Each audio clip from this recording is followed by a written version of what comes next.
সারা জীবন চিল্লাইলো শরিয়া চাই শরিয়া চাই, কোরআনের বয়ান বলে কোরআন দিয়া রাষ্ট্র চালাবো।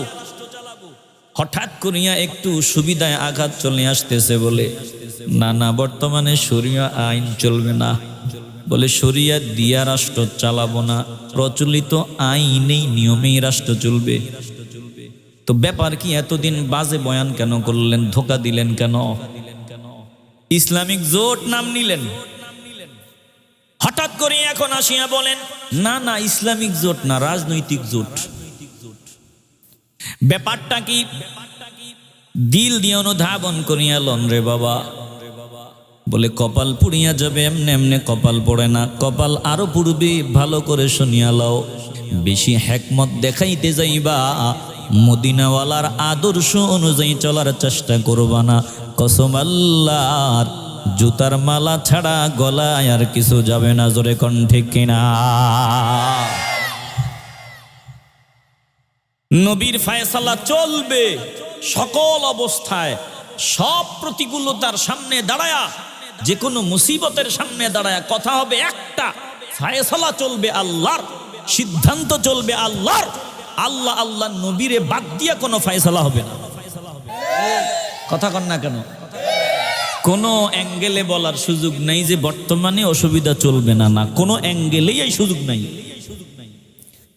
এরে বাবা হয়তো বেজার হতে পারো, আল্লাহ নবী রাহমাতুল লিল আলামিন ফায়সালা দিলেন, সিদ্ধান্ত দিয়া দিলেন। বলে নবীর সিদ্ধান্ত ভালো লাগে না, মুসলমান আর বেঈমান। আমার নবী তো ইনসাফের ভিত্তিতে ন্যায় বিচার করতেন, আল্লাহ প্রদত্ত যেই বিধান দিলেন ওই বিধানের ভিত্তিতে আমার নবী ফায়সালা দিয়ে দিলেন। ফায়সালা গেল মুসলমানের বিপক্ষে, নামধারী মুসলমানের বিপক্ষে। মানুষ তো জানে সে সাহাবা, কিন্তু ভেতরের অবস্থা কেউ জানে না। বলে বেঈমানের পক্ষে গেল, মুসলমানের বিপক্ষে সিদ্ধান্ত গেল, ভালো লাগে না। হযরত আবু বকর সিদ্দিক রাদিয়াল্লাহু তাআলা আনহুর সামনে হাজির। বলে আপনি বিচারটা করে দেন, সিদ্ধান্ত দিয়া দেন। বলে আল্লাহর নবী সিদ্ধান্ত দিছেন, ওটা আমার কাছে ন্যায় সঙ্গত মনে হয় নাই। হযরত আবু বকর ডাক দিয়া বলে ওরে কপাল পোড়া, আমার নবীর সিদ্ধান্ত তোর ভালো লাগে না, শুনিয়া ল, আসমানের নিচে জমিনের উপরে এমন কোনো ব্যক্তি নাই যে আমার নবীর সিদ্ধান্তের উপরে সিদ্ধান্ত দিতে পারে, জোরে কোন ঠিক কিনা? নবীর ফায়সালা মানবি না, কপাল পড়ে যাবে, ভালো লাগে না। হযরত ওমর ফারুক রাদিয়াল্লাহু তাআলা আনহুর সামনে হাজির। বলে বিচার করিয়া দেন। প্রথম ফায়সালা কে দিছে? বলে রাহমাতুল লিল আলামিন দিয়েছেন। হযরত ওমর বলে আল্লাহ নবীর সিদ্ধান্ত তোমার অসুবিধা মানতে? বলে আমার কাছে অসুবিধা না, কিন্তু মানতে একটু সমস্যা, পক্ষে আসে নাই, মনে হয় নাই যে ইনসাফ সম্মত ফায়সালা হয়েছে। ওমর তোমার কাছে আসলাম, নবীর পাশে তুমি থাকো, আল্লাহ নবীর পাশে তুমি থাকো। তুমি তো সেই ওমর, যে ওমরের ইচ্ছার উপর নির্ভর করে আল্লাহ জিবরাইলকে জমিনে পাঠায়, ওহী নাজিল করিয়া দেয়, জোরে কোন আল্লাহু আকবার। তুমি তো নবীর পাশে সময় দাও। হযরত ওমর ডাক নিয়ে বলে বুঝলাম, এখন কি চাও তুমি সেটা বলো। বলে চাই বিচারটা পাল্টায় দিবা, বিচারটা কোনোভাবে পাল্টায় দিবা। হযরত ওমর বলে আমি যদি ফায়সালা দিয়ে দেই তুমি কি মানবানি? বলে চেষ্টা করিয়া দেখবো, হ্যাঁ মানবো। ওমর ঘরের ভিতরে ঢুকিয়া যায়, তরবারিটা বের করিয়া তরবারি সোজা করিয়া এবার গর্দান বরাবর চালায় দেয়। মুহূর্তের মধ্যে মাথাটা আলাদা হয়ে যায়, দেহ থেকে মাথা আলাদা হয়ে যায়। চারিদিকে আওয়াজ, সর্বনাশ। ওমর দেখি মুসলমান হত্যা করে ফেলেছে, আমার নবীও চিন্তায়, সাহাবায়ে কেরাম চিন্তায়। যারে হত্যা করলো আমরা তো মনে করতাম সে সাহাবী মুসলমান, কিন্তু সমস্যা ওমর মুসলমান হত্যা করিয়া ফেললো নাকি?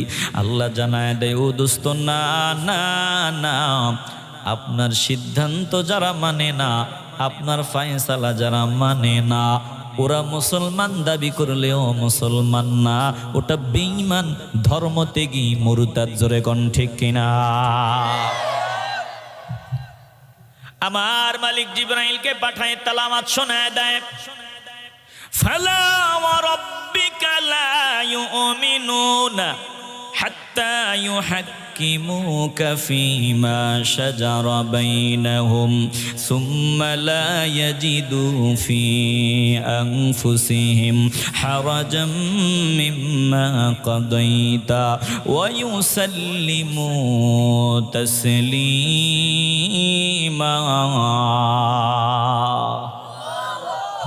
আপনাদের মনোযোগ আসেনি?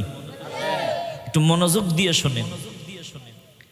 আল্লাহ ডাক দিয়া বলেন, ও দুস্থ গো শুনিয়া লান, আপনি আমার নামে কসম করিয়া জানায় দেন, ততক্ষণ পর্যন্ত মুমিন হওয়া যায় না, ততক্ষণ পর্যন্ত মুমিন মুসলমান হওয়া যায় না, যতক্ষণ পর্যন্ত তাদের মাঝে সংঘটিত যত সমস্যা দেখা দেয়।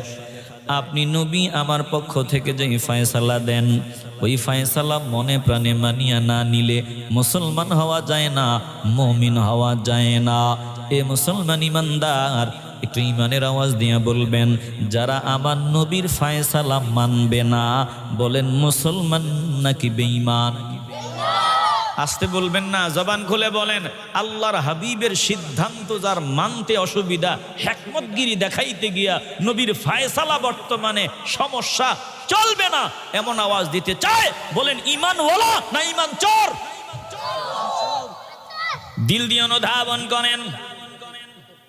দুই নৌকায় পা দেওয়া যাবে না রে বাবা।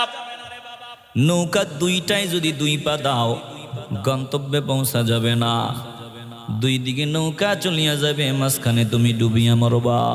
রে বাবা, অনুরোধ করিয়া বলি, আর যাতে ব্রেক দেওয়া না লাগে, টানা আমি কথাগুলো বলিয়া শেষ করবো, আল্লাহ যাতে সুযোগ দান করে দেয়। তাহলে কলজা দিয়ে অনুধাবন করিয়া আল্লাহ দিলটা নরম করিয়া দাও রে বাবা। বলে আমার নবীর ফয়সালা মানতে গিয়া কোনো হিকমত টেকমত দেখানোর প্রয়োজন নাই। নবীর ফয়সালা যেটা, ওটা চলবে, ওটা চলবে। দুই নৌকায় পা দেওয়া যাবে না। নৌকা দুইটায় যদি পা দাও, গন্তব্যে যাওয়া যাবে না। নৌকা দুই দিকে যাবে, মাঝখানে পানিতে ডুবিয়া মরবা। জোরে কোন ঠিক কিনা? হয় এদিক না হয় ওদিক, দুই দিকের হওয়া যাবে না। হয় আল্লাহর জন্য, না হয় দুনিয়ার জন্য। মুযাবযাবিনা বাইনা যালিক লা ইলাহা উলাই ওয়ালা উলাহা উলা ওয়ালা ইলাহা উলা। এরে বাবা, দিল দিয়ে অনুধাবন করিয়া লন। আল্লাহ বলেন মুযাবযাবিনা বাইনা যালিক, এরা দুটো নাই দুদুল্যমান। লা ইলাহা উলাই ওয়ালা ইলাহা উলা। আয়াত ঠিক আছে? এরা এদিকেও না ওদিকেও না। আল্লাহ বলেন এই স্বভাব যাদের হয়, এরা কখনো হিদায়াতের পথে থাকতে পারবে না, জান্নাতের পথে অটল থাকতে পারবে না। তাইলে দিল থেকে মহব্বতের আওয়াজ দিয়ে বলবেন, দুটো নাই দুদুল্যমান হওয়া যাবে না, এক নৌকার প্যাসেঞ্জার হতে হবে। বলেন আমরা এক নৌকার প্যাসেঞ্জার হতে চাই কি চাই না? দুটো নাই যদি দুদুল্যমান হও, কি হবে? আল্লাহ বলে জুতার মালা গলায় যাবে, বেজ্জুতি হবি, মাইর খাবি, লাঞ্ছনা বঞ্চনা ছাড়া কপালে আর কিছুই নাই। আল্লাহ বলেন ও দুস্তু গো, আপনি জানায়া দেন, তোরা কি এদিকে ওদিকে দুই দিকে মিলায় চলতে চাও? ওই যে আমেরিকারও বেজার করা যাবে না, ভারতের বেজার করা যাবে না, বেঈমানদের বেজার করা যাবে না। যদি বেজার হয়, এমন কথা যদি বলি যেই কথায় বেজার হয়, ক্ষমতার চেয়ারে যাওয়া যাবে না। আল্লাহ বলেন বোকা, তুই বড় বোকা। আয়াবতাগুনা ইনদাহুমুল ইজ্জাহ, তুই কি তাদের কাছে সম্মান চাও, চেয়ার চাও, ক্ষমতা চাও? একটু দিল থেকে ইমানের আওয়াজ দিয়ে বলেন, ক্ষমতা দেওয়ার মালিক একজন, ক্ষমতা থেকে নামানোর মালিক একজন, ইজ্জত দানেওয়ালা, বেজ্জতি করনেওয়ালা একজন। কলজা থেকে ইমানের আওয়াজ দিয়ে বলেন তিনি কে? আসতে বলবেন না, জবান খুলে বলেন তিনি কে? ফাইন্নাল ইজ্জাতা লিল্লাহি জামিআ, জামিআ, तमाम ইজ্জত সম্মান মর্যাদা দেওয়ার মালিক একজন। কলজা থেকে মায়ার আওয়াজ দিয়ে বলেন ক্ষমতায় উঠানোর মালিক একজন, ইজ্জত মর্যাদা দানের মালিক একজন, বলেন তিনি কে? আল্লাহ বলেন শুনিয়া লও, এই ইজ্জতের মালিক আমি আল্লাহ। ফাইন্নাল ইজ্জাতা লিল্লাহি জামিআ, সকল ইজ্জত সম্মান দানেওয়ালা আমি আল্লাহ। ওয়ালিল্লাহিল ইজ্জাতু ওয়ালিরাসূলিহি ওয়ালিল মুমিনিন, ইজ্জতের মালিক আমি আল্লাহ, আমার রাসূল, মুমিনগণ। অতএব মুমিনগণের তরিকায় চলা, সম্মান পাবা। এই রাস্তা থেকে মাইনাস হবা, কিছু মানবা, সুবিধা মতো কিছু বাদ দিবা না। না না, ইজ্জতওয়ালা হওয়া যাবে না।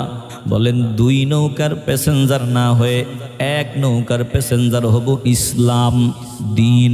তাগুতকে পরিহার করব।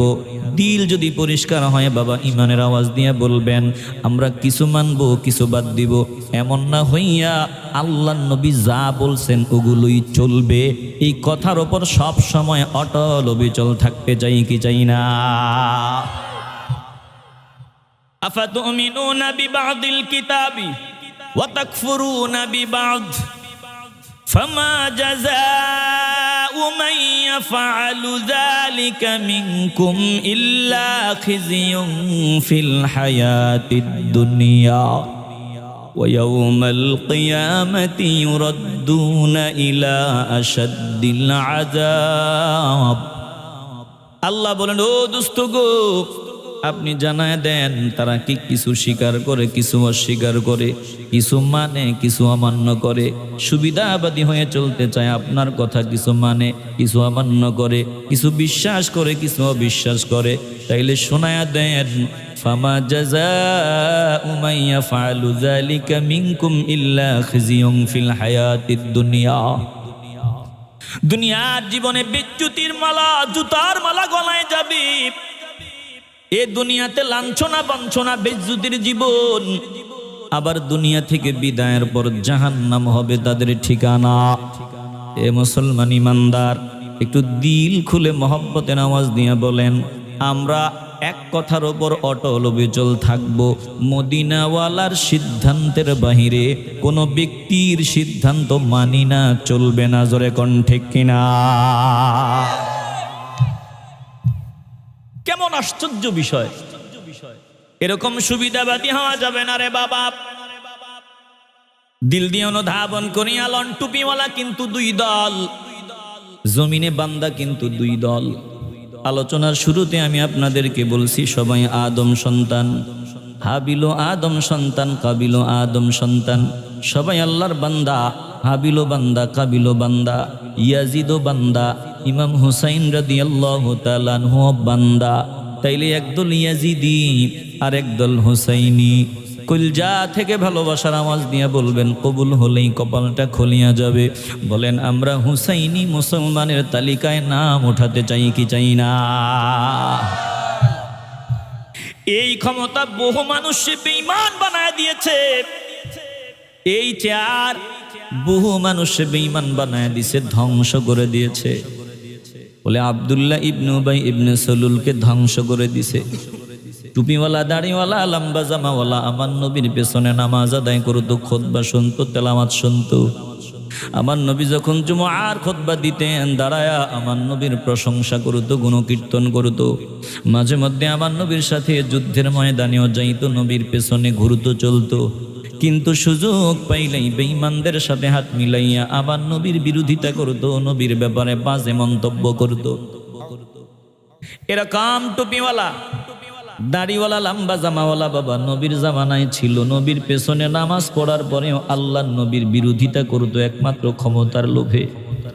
আল্লাহর কসম বানায় বলতেছি না, আব্দুল্লাহ ইবনে উবাই ইবনে সালুল কেন নবীর বিরোধিতা করতো?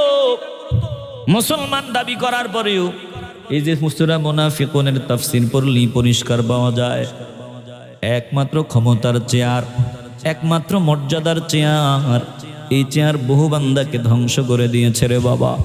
ইয়াজিদ আমার নবীর কলিজার টুকরা হুসাইন রাদিয়াল্লাহু তাআলা আনহুকে নির্মমভাবে জবাই করে শহীদ করেছে। কেন? বলে দুনিয়ার ক্ষমতার লোভ। এই ক্ষমতার লোভে ইয়াজিদ মসজিদে নববীতে হাররার ঘটনা দেখো। মসজিদে নববীতে 3 দিন পর্যন্ত তালা ঝুলায় রাখছে ক্ষমতা। আজান একামত দিতে দেওয়া হয় নাই। ক্ষমতার লোভে বহু সাহাবীকে হত্যা করেছে, বহু নারীদের ইজ্জতে আঘাত করেছে রে বাবা। এই ক্ষমতা বহু মানুষকে, এই চেয়ার বহু মানুষকে বেঈমান বানায় দিছে। কেমন জানি বেরাম, মূল টার্গেট একটাই, যে কোনো কৌশলে হিকমত দেখাইয়া চেয়ার টানি দখল করতে পারি, এরপরে দিন কায়েম কইরা ফেলামো। না না না, এক কথার উপর অটল থাকো, এক কথার উপর অটল থাকো, আল্লাহ ইজ্জতের জিন্দিগি দান করবে। বেশি হিকমত দেখাইতে গিয়া এক এক সময় এক এক কথা বলবা, বলে কিছু বেঈমানদের আদর্শ মানবা, কিছু মদিনাওয়ালার মানবা, চলবে না। কমপ্লিট ইসলাম জীবন ব্যবস্থা কমপ্লিট হয়ে গেছে। এখন অতি হিকমত দেখাইতে গিয়া ঈমান নষ্ট করা যাবে না। জোরে কোন ঠিক কিনা? বলে আমরা মদিনাওয়ালা আর রুহানি সন্তান, যদিও আমরা বাবা বলি না, কারণ বাবার মাকামের চাইতে আমার মদিনাওয়ালার মাকাম অনেক উপরে। তাইলে আমরা মদিনাওয়ালার গোলাম। আল্লাহর প্রিয় বান্দারা দামি হয়েছে। শামসুল উলামা ফুলতলি সাহেব যদি এখন থাকতেন, তিনাকে জিজ্ঞাসা করতেন আপনি এত মর্যাদাবান কেমনে হলেন? আল্লাহর বান্দা ডাক দিয়ে বলতো আমি মর্যাদাবান কিনা জানি না, তবে মানুষ যতটুকু ইজ্জত দেয়, যতটুকু সম্মান দেয়, সবটুকু মদিনাওয়ালার গোলামির উসিলায়। শাহজালাল ইয়ামনে যদি থাকতেন, তিনিও জবাব দিতেন মদিনাওয়ালার গোলামির উসিলায়। বলে মদিনাওয়ালার আদর্শের উসিলায়, গোলামির উসিলায়। তিনারা বলতেন আল্লাহ আমাকে মদিনাওয়ালার গলির কুকুর হিসাবেও যদি কবুল করো আমি সফল। আল্লাহর কাছে দোয়া করতেন, আল্লাহ এ অযোগ্য বান্দারে মদিনাওয়ালার গলির কুকুরে নামটা উঠায়া দিও, তাও আমি সফল। জু লোক कहलाते हैं सग तेरी गली के, जो लोग कहलाते हैं सग तेरी गली के, उन लोगों के दफ्तर में मेरा नाम लिखा दो, उन लोगों के दफ्तर में मेरा नाम लिखा दो। আল্লাহকে বলতেন আল্লাহ মদিনাওয়ালার দফতরের গলির, বলে ওই গলির মদিনাওয়ালার গলির কুকুরের তালিকায় নামটা থাকলেও আমি খুশি আল্লাহ। রে মুসলমান নবীর আশিকের দল, কার উসিলায় ইজ্জত পাইলা, সম্মান পাইলা, মর্যাদা পাইলা, তাকেই যদি না চিনো, তোমার মতো আমার মতো কপাল পোড়া জমিনে আর কেউ নাই। আজকে কোরআন তেলাওয়াত করো, কোরআন সামনে তেলাওয়াত করো।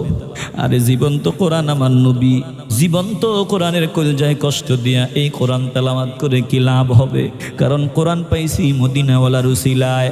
কোরআন এমন কিতাব, এই কিতাব ধরার যোগ্যতা আমাদের নাই, এই কিতাব পড়ার যোগ্যতা আমাদের নাই। এই কিতাবের একটা হরফের ফাওয়ার আমাদের ভিতরে হজম করার কোনো অ্যাবিলিটি নাই। আমার আল্লাহ কোরআনের ব্যাপারে বলেন, ও দুনিয়ার মানুষ শুনিয়া লও, কোরআন কেমন ভারী কিতাব। বলে আমার এই কালামের একটা আয়াত, একটা হরফের ওজন আসমান সহ্য করতে পারে নাই, অপারগতা প্রকাশ করেছে। জমিন কান্না করে বলেছে আল্লাহ তোমার কোরআনের একটা হরফের ওজন সহ্য করার পাওয়ার আমরা জমিনের ভিতরে নাই। পাহাড় ডাক দিয়া বলছে আল্লাহ আমাদের পাহাড়ের ভিতরেও তোমার কালামের ওজন ভার সহ্য করার পাওয়ার আমাদের নাই গো আল্লাহ। আল্লাহ বলেন, ও দুনিয়ার মানুষ শোনো, কেমনে কোরআন ধরতে পারো, তেলাওয়াত করতে পারো, যার উসিলায় পারো তারে চিনো না। তোমার মতো অকৃতজ্ঞ বান্দা জমিনে আর কেউ হতে পারে না। জোরে কোন ঠিক কিনা? ইন্না আরাদনাল আমানাতা আলাস সামাওয়াতি ওয়াল আরদি ওয়াল জিবালি فأبين أن يحملنها وأشفقن منها وحملها الإنسان إنه كان ظلوما جهولا। আল্লাহ বলেন, নিশ্চয়ই আমি আমার আমানত এই কোরআন আলাস সামাওয়াতি ওয়াল আরদি ওয়াল জিবাল, আসমান সমূহ, জমিন সমূহ, পাহাড় সমূহ, এদের উপর দেওয়ার জন্য প্রস্তাব দিছিলাম। আসমান জমিন পাহাড় ডাক নিয়ে বলল আল্লাহ। এরে বাবা, কখন জবানে তালা লাগিয়ে যায় বলা যায় না। হতে পারে এটাই জীবনের শেষ সুযোগ। একটু কলজা থেকে মাওলাকে শেষবারের মতো মনে করে ডাক দাও, কলজা থেকে বলো আল্লাহ।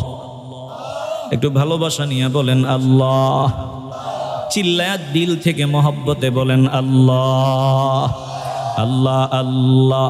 क्या मुबारक नाम है अल्लाह अल्लाह आशिकों का काम है अल्लाह अल्लाह क्या मुबारक नाम है अल्लाह अल्लाह आशिकों का काम है या इलाही मुझसे मुझको दूर कर ताकि देखो मुझ में तुझको एक नजर या इलाही तू मेरा महबूद है या इलाही तू मेरा माशूक है। ओ मुसलमान ईमानदार दिल দিয়ে অনুধাবন করিয়া লও আসমান জমিন পাহাড় ডাক দিয়া বলল আল্লাহ না না না আপনার কোরআনের একটা হরফের ওজন সহ্য করার এবিলিটি আমাদের ভিতরে নাই। فأبين أن يحملنها وأشفقن منها আসমান জমিন পাহাড় ডাক দিয়া বলে আল্লাহ কম্পন দিয়া বলে আল্লাহ না না না তোমার কোরআনের ওজন ভার সহ্য করার মতো পাওয়ার আমাদের ভিতরে নাই। বলে আমরা মানুষ কেমনে কোরআন ছুই কেমনে তেলাওয়াত করি বুঝি না, আমার মতো কপাল পড়া জমিনের উপরে কেউ নাই, মানুষ বড় দুর্বল।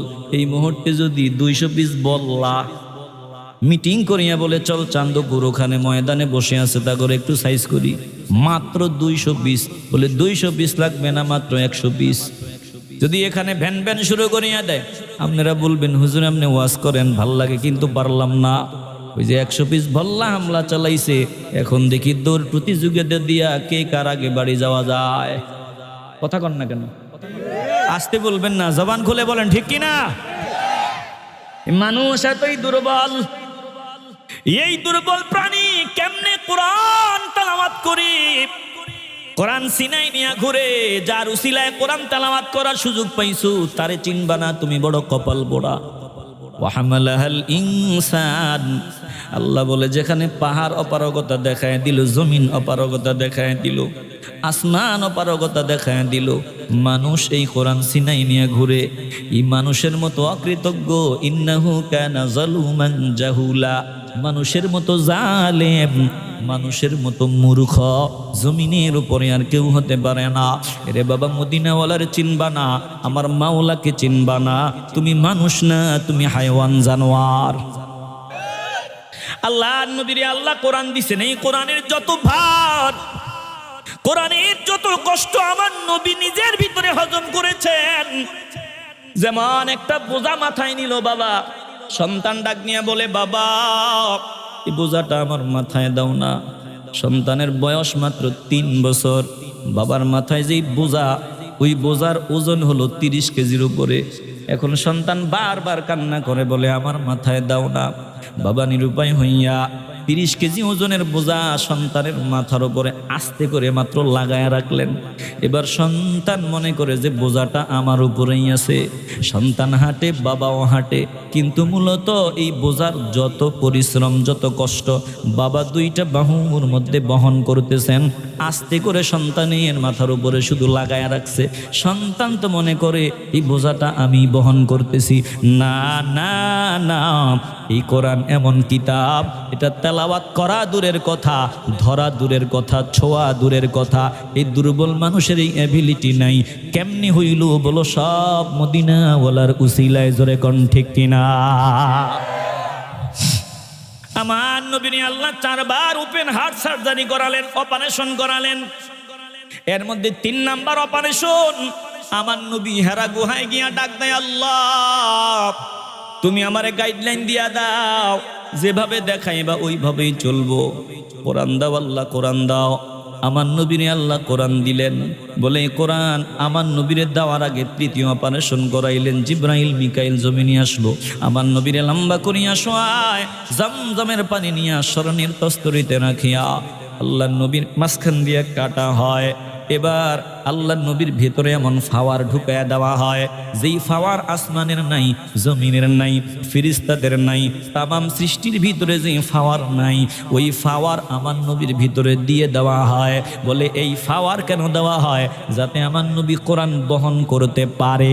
বলে এরপরেও আমার নবীর কষ্ট হতো, প্রচন্ড শীতের মৌসুম, আল্লাহর কোরআনের একটা আয়াত যখন নাজিল হইতো আমার নবী কম্পন শুরু করতেন, ফোটায় ফোটায় ঘামগুলো ফোটায় ফোটায় পড়তো। এ মুসলমান ইমানদার, বিদায় হজে সাহাবায়ে কেরাম বলেন রাহমাতুল্লিল আলামিন, শক্তিশালী উষ্টি কসওয়া নামক উষ্টির মধ্যে আমার নবী আরোহণরত অবস্থায় ছিলেন। ও দুনিয়ার মানুষ শুনিয়া লও, তখন আল্লাহর নবীর উপরে আয়াত নাজিল হইতেছিল। আমরা নজর দিয়া দেখলাম নবী যে ওই কসওয়া নামক পুষ্টিতে ছিলেন, ওটা কম্পন শুরু করে দিয়েছে, কাঁপতে কাঁপতে জমিনের মধ্যে লুটায় পড়ে গেছে। বলে আমার নবী ভার হজম করেছেন। এরপরে ওই কসওয়া নামক পুষ্টিতে দেহ মোবারকটা ছিল বলে কসওয়া উষ্টি দাঁড়ায় থাকতে পারে নেই, লুটায় পড়ে গেছে। আমার নবীর উপর আয়াত নাজিল হওয়ার সময় সাহাবায়ে কেরাম বলেন কোন চক্রে যদি আল্লাহর নবীর দেহের সাথে আমাদের দেহটা লাগানো ছিল, মনে হয় যেন আমাদের শরীরে কম্পন শুরু হয়ে গেছে, পাহাড় আমাদের উপরে চাপায়া দেওয়া হইতেছে। বলে আল্লাহর নবী এই কোরআনের যত কষ্ট, যত ভার আমার নবী নিজের ভিতরে হজম করেছেন, এখন তুমি কোরআন তেলাওয়াত করে মদিনাওয়ালার বিরুদ্ধে বাজে মন্তব্য করবা। তুমি মানুষ হতে পারো নাই, তুমি জানোয়ার ছাড়া আর কিছু না। জোরে কোন ঠিক কিনা বলেন? আমরা মদিনাওয়ালার আশিকের তালিকায় নাম উঠাতে চাইনি। আসতে বলবেন না, জবান খুলে বলেন চাইনি। এরে বাবা সাবধান, উড়িয়া আসিয়া জুড়িয়া বসিয়া ফতুয়াবাজি করবে, আল্লাহওয়ালাদের বিরুদ্ধে বাজে মন্তব্য করবে। যাদের উসিলায় মসজিদ মাদ্রাসা পাইলাম, বয়ানের পরিবেশ পাইলাম, মুসলমান দাবি করার সুযোগ পাইলাম, তাদের বিরুদ্ধে বাজে মন্তব্য করবে। মুসলমান ইমান থাকতে, জীবন থাকতে এটা মানিয়া নিবে না। জোরে কোন ঠিক কিনা? আসতে বলবেন না, জবান খুলে বলেন ঠিক কিনা। এজন্য বাবা সাবধান, সাবধান, আমাকে অনুসরণ করবেন কতক্ষণ? যদি দেখেন আমার সাথে শাহজালাল ইয়ামানি রাহমাতুল্লাহি আলাইহির আমলের সাথে মিল আছে, আমি যদি বলি তিনি কে, তিনারে চিনি না, কোরআন হাদিস মানি, অমুককে অমুকরে চিনি না, কোরআন হাদিস চলবে, মনে করবেন কথা সুন্দর মতলব খারাপ, আমার থেকে নেওয়া যাবে না। জোরে কোন ঠিক কিনা? বেজার হইছেন আপনারা? আসতে বলবেন না, বেজার হইছেন? এই জন্য বাবা সাবধান, আলোচনার লম্বা করব না রে বাবা, অনুরোধ করিয়া বলিয়া যাব, সন্তানকে নির্ভরযোগ্য প্রতিষ্ঠানের মধ্যে দিবেন, যেই প্রতিষ্ঠানের সাথে আল্লাহওয়ালাদের সাথে যোগাযোগ আছে, তিনাদের থেকে পরামর্শ নিয়ে চলে, এমন প্রতিষ্ঠানে সন্তান দিবেন। এই সন্তান দামি সন্তান হয়ে যাবে। বলে এলেম থাকলেই দামি হওয়া যায় না, এলেমের সঠিক মর্মার্থ উপলব্ধি করলেই দামি হওয়া যায়। সকলকে আল্লাহ এলেমের সঠিক মর্মার্থ উপলব্ধির যোগ্যতা দান করেন না। যেই বান্দাকে আমার আল্লাহ পছন্দ করেন, ভালোবাসেন, ওই বান্দাকে এলেমের সঠিক মর্মার্থ বোঝার যোগ্যতা আল্লাহ দান করে দেন। এজন্য সাবধান, ইমান হারা হওয়া যাবে না, বেঈমান হওয়া যাবে না, বুঝে শুনে সামনে চলতে হবে। আমি আপনাদেরকে বুঝাবার জন্য 1 মিনিটে আরেকটা কথা বলে দেই। এই যে মাঝে মধ্যে আমরা যখন প্রোগ্রামে রওনা দেই, প্রোগ্রামে রওনা দেওয়ার সময় পোস্টারটা পাঠায় দেয়, ওই পোস্টার অনুপাতে ম্যাপসের ভিতরে ঢুকি, ম্যাপ, এই ম্যাপের ভিতরে ঢুকার পর ম্যাপে ঢুকিয়া আমরা যখন চার্জ দেই, যে এই এলাকার নাম চাঁদপুর, বলে চাঁদপুর চার্জ দিলাম, ফেঞ্চুগঞ্জ, এবার লোকেশন অনুযায়ী আসতেছি। হঠাৎ কিছু দূর আসার পরে দেখবেন এই ম্যাপস যারা বুঝেন 3 দিকে রাস্তা দেখায়, ডানেও দেখায়, সোজাও দেখায়, আবার বাম দিক দিয়েও রাস্তা দেখায়। সন্দেহ পড়িয়া যায় কোন দিকে যাওয়া যায়, বলে যে কোনো এক দিক দিয়ে গেলেই কিন্তু মাহফিলের লোকেশন। কিন্তু মাঝে মধ্যে এমন হয় পণ্ডিতি করিয়া কত যে ধরা পড়লাম। একবার শ্রীমঙ্গলে প্রোগ্রাম করে শমশেরনগরে ম্যাপস দেখাইছে, আমরা দিছি ঢাকা, তো ঢাকা দিছি ওই চা বাগানে দিয়ে ঢুকায় দিছে। চলতে চলতে এমন এক জায়গায় গেছি যেখানে সামনেও যাওয়া যায় না, পেছনে আসা যায় না। রাতের বেলা 3টা বাজে, মানুষ নেই। এবার ড্রাইভার চিল্লায় চিল্লায় আওয়াজ দেওয়া শুরু করছে, কি লোকেশন মারছস, কি দিছস। তাইলে এই ম্যাপসের ভিতরে মাঝে মধ্যে তোমার এমন জায়গায় নিয়ে দিবে, দেখবে এমন দূরে চলে গেছো, পেছনে আসা যায় না, খেতে দিয়েও তোমার রাস্তা দেখায় দিবে। যাও বলে এখন কেমনে যাবা মুসিবত, এজন্য পণ্ডিতি করা যাবে না। বলে আমার তো ম্যাপ আছে, আমি ম্যাপ অনুযায়ী চলবো না। না, এই ম্যাপে যাওয়ার পর তুমি যখন সন্দেহের মধ্যে পড়ে যাবা, মুস্তাহিদ সাজিও না। যাদের প্রকৃত রাস্তার জ্ঞান যাদের আছে জিজ্ঞাসা করো, ভাই এদিকেও রাস্তা দেখায়, ওদিকেও রাস্তা দেখায়, সোজাও রাস্তা দেখায়। ও ভাই বলেন এই এলাকা বলে চাঁদপুরে কোন দিক দিয়ে গেলে ভালো হয়? যিনি রাস্তা চেনেন তিনি ডাক দিয়ে বলবেন, সর্বনাশ, এদিক দিয়ে যায়েন না, রাস্তার বেহাল দশা। রাস্তা আছে কিন্তু গাড়ির তলা টলা বাইজা যাব, গাড়ি নিয়ে মাহফিলে যাইতে পারবেন না। কথা কোন ঠিক কিনা? রাস্তা আছে কিন্তু এই রাস্তা কঠিন, আজকে মাহফিলে যাওয়া যাবে না। আল্লাহ বাঁচাইলো, রাস্তা তো ঠিকই দেখাইছে। বলে রাস্তার সঠিক জ্ঞান আছে এমন বান্দারে জিজ্ঞাসা করাতে বলে সোজা যান অথবা বামে যান। অনুরূপভাবে যারা পণ্ডিতি করে চলবে বলবে মাযহাব মানি না, আল্লাহওয়ালা বুঝি না, আল্লাহর ওলি বুঝি না, কোরআন আর হাদিস আছে যথেষ্ট। শুনিয়া লও, বাস্তবতা থেকে বলিয়া নেই, এক সালামের মাসালা দিতে গিয়া এক এক শায়েখ এক এক রকম সমাধান দেয়। সালামের হাদিস পড়িয়া সালাম কখন দেওয়া যাবে না দেওয়া যাবে বলে এক এক শায়েখ এক এক মন্তব্য করে, তাদের ভিতরে কামড়া কামড়ি আরো বহু মাসালা আছে। ওদের কথা সুন্দর বলে হাদিস পড়ছো, নিজে যেটা বুঝো ওটা সাপ্লাই দাও। আমরা বলি না না, হাদিস পড়েছি, হাদিস বিশারদগণ যেটা বুঝছে ওটাই সাপ্লাই দিব। আল্লাহর প্রিয় বান্দারা যেভাবে বুঝছে ওভাবেই সাপ্লাই দিব, নিজের মতো করে না। কথা কোন ঠিক কি না? পণ্ডিতি করবা, রাস্তা তো আছে, এমন জায়গা গিয়ে আটকাইবা সামনেও যাওয়া যাবে না, পেছনেও আসা যাবে না। এজন্য আমরা মুস্তাহিদ সাজি না, পণ্ডিতি করি না, আল্লাহওয়ালাদের দিক নির্দেশনা নিয়ে সামনে আগাই। এরে বাবা, এজন্য সাবধান। আমি টুপিওয়ালার ইমানের 5 মিনিটের কোনো গ্যারান্টি নাই। 5 মিনিট আগে ইমানওয়ালা, 5 মিনিট পরে বেঈমান। জীবিত মানুষের ইমানের কোনো গ্যারান্টি নাই। বলে আমার শাহজালাল ইয়ামানি শামসুল উলামা, তিনাদের ইমানের কোনো সন্দেহ নাই, নির্ভেজাল। বলে তিনারা ইমানের উপর ছিলেন, ইমান নিয়ে বিদায় নিয়েছেন। অতএব তিনাদের সাথে মিলাইয়া যদি আমরা চলি, বর্তমানে যার ওয়াজি শুনবেন তিনাদের ওয়াজের সাথে মিলে কিনা মিলাইয়া দেখবেন। যদি দেখেন মিলে না, তাইলে মনে করবেন ইমান চোর। এর থেকে নিরাপদ দূরত্ব বজায় রেখে চলতে হবে।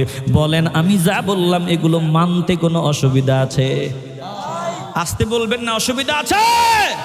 বলেন আল্লাহ, বলেন আল্লাহ আমাদেরকে কবুল করেন। জোরে কোন আমিন।